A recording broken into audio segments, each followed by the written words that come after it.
Sir నమస్తే అండి. మాది చట్టి గ్రామ పంచాయతీ.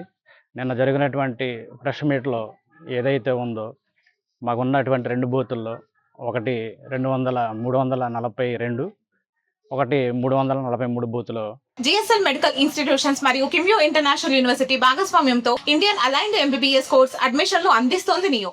321 మంది ఓటర్లు వెరిఫికేషన్‌కి వచ్చేసరికి మాకు చాలా ఆశ్చర్యానికి గురైంది సార్. తీరా ఓటర్లందరిని మేము ఎంక్వైరీ చేస్తే బిఎల్ఓ తన యొక్క సర్ఫామ్‌ను మాకు తీసుకొచ్చి ఇవ్వకపోవటం వల్లే ఇంత పొరపాటు జరిగిందనే విషయాన్ని తెలియజేశారు. తర్వాత నిన్న కరప్షన్ కోసం వచ్చిన డిప్యూటీ ఎంపీడీఓ గారిని కూడా మేము అడిగాము. అడిగినప్పుడు ఆయన ఏమన్నారంటే, ఫస్ట్ ఆప్షన్‌లో కుటుంబ సభ్యులు ఎవరొచ్చి సబ్మిట్ చేసినా అది అవుద్ది కానీ, ఇప్పుడు ఖచ్చితంగా క్యాండిడేట్ వచ్చి వారి యొక్క ఆధారాలు ఇస్తేనే తప్ప అది అవుద్దా లేదనే సంఘటన కూడా నిన్న వారు తెలియజేసినప్పుడే మేము ప్రెస్ వాళ్ళని పిలిచి ప్రెస్ మీట్లు పెట్టి కనీసం ఇప్పుడే అసలు మా ఓట్లు ఉంటాయా లేదా అనేది చాలా బాధల్లో ఉన్నాం. కాబట్టి ఖచ్చితంగా దీన్ని జిల్లా కలెక్టర్ గారు ఖచ్చితంగా దీన్ని సీరియస్గా తీసుకొని మా ఒక్క ఓటు పోయినా సరే ఖచ్చితంగా మేము ఊరుకునే పని లేదు. ఇది ఏజెన్సీ ప్రాంతం సార్. ప్రతిదీ గ్రూపుల్లో ఫార్వర్డ్ చేస్తే ఇక్కడ ఉన్నటువంటి ఆదివాసీ బిడ్డలకి ఎటువంటి మెసేజ్ తెలిసే పరిస్థితి లేదు. కాబట్టి 321 ఓట్లు అనంటే ఆషామాషి విషయం కాదు. బిఎల్ఓ గారి నిర్లక్ష్యం అచ్చుగుద్దినట్టుగా కనిపిస్తుంది ఇక్కడ.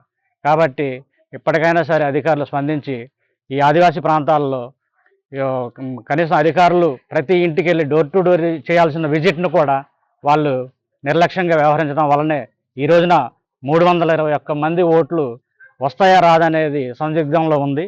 కాబట్టి అధికారులు దీన్ని పూర్తి విచారణ చేసి మా యొక్క ఒక్క ఓటు పాటను కూడా వీల్లేదనేటట్టు విషయాన్ని ఈ సందర్భంగా తెలియజేస్తాం. మాకు ఉన్న 2 బూతుల్లో ఒక బూత్లో విఆర్ఓ బిఎల్ఓగా పెట్టారండి. ఇక్కడ రెండో బిఎల్ఓగా మన అగ్రికల్చర్ మేడంని పెడితే మాకు తెలిసిన విషయం ఏంటంటే, అసలు ఆవిడ ఎవరి ఇంటికి రావట్లేదు అనే విషయాన్ని ఈరోజు మన నిన్న వచ్చిన సచివాలయానికి వచ్చిన ఓటర్లను బట్టి మాకు తెలిసింది.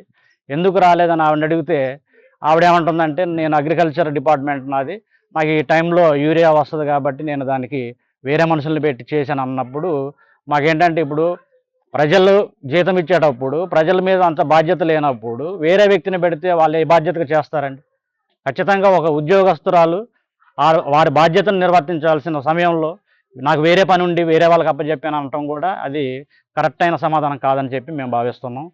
ఖచ్చితంగా ఇది అధికారుల నిర్లక్ష్యం. అంటే కింద స్థాయిలో అధికారులు ఏమాత్రం పని చేస్తున్నారా లేదనేది మండల హెడ్ క్వార్టర్లో ఉన్న వాళ్ళైనా ఎంక్వైరీ చేయాలి. దాదాపుగా 3 నెలల నుంచి జరుగుతున్న ఈ సర్కారీ క్రమం లాస్ట్ స్టేజ్కి వచ్చేసరికి ఖచ్చితంగా క్యాండిడేటే వచ్చి ఆ ఫామ్ సబ్మిట్ చేయాలి అనేటప్పటికీ బయట పనులకు వెళ్ళిన వాళ్ళు ఇప్పటికిప్పుడు రావాలంటే చాలా కష్టతరం. కాబట్టి కొంతమందిని కూడా 321 నెంబరే కాదు, ఇక్కడికి వేరే పనుల మీద వచ్చిన వాళ్ళని కూడా అమ్మ నీ పేరుంది అని నిన్న నోటీసులు ఇవ్వడం కూడా జరిగింది.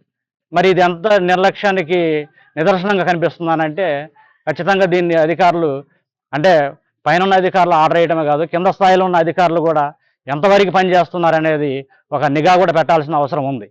అంటే ఈ ప్రాంతంలో ఉన్న ఆదివాసులు అంటే మనం చెప్తేనే వాళ్ళకి తెలుస్తుంది. వాళ్ళంతా వాళ్ళు తెలుసుకోవాలంటే చదువుకున్న యువత కొంతమందికి స్మార్ట్ ఫోన్లు ఉంటాయి సార్. కాబట్టి అటువంటి విషయాన్ని అధికారులు ఖచ్చితంగా తీసుకోవాలి.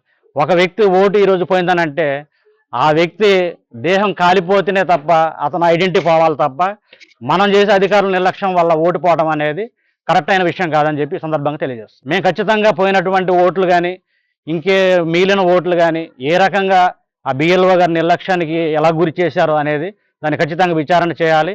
విచారణ చేస్తూ ఓటు వచ్చినప్పటి నుంచి ఇప్పటివరకు వేస్తున్న వాళ్ళ ఓట్లు మా ఓట్లు లేవనేటప్పటికీ కేవలం ఇది రాజకీయ పక్షానికి ఓట్లు వేసి గెలుచుకోవడానికే కాదు, మనిషి బతుకున్నాడు అని తెలియజేయడానికి కూడా ఓటు అనేది ఒక నిదర్శనం సార్.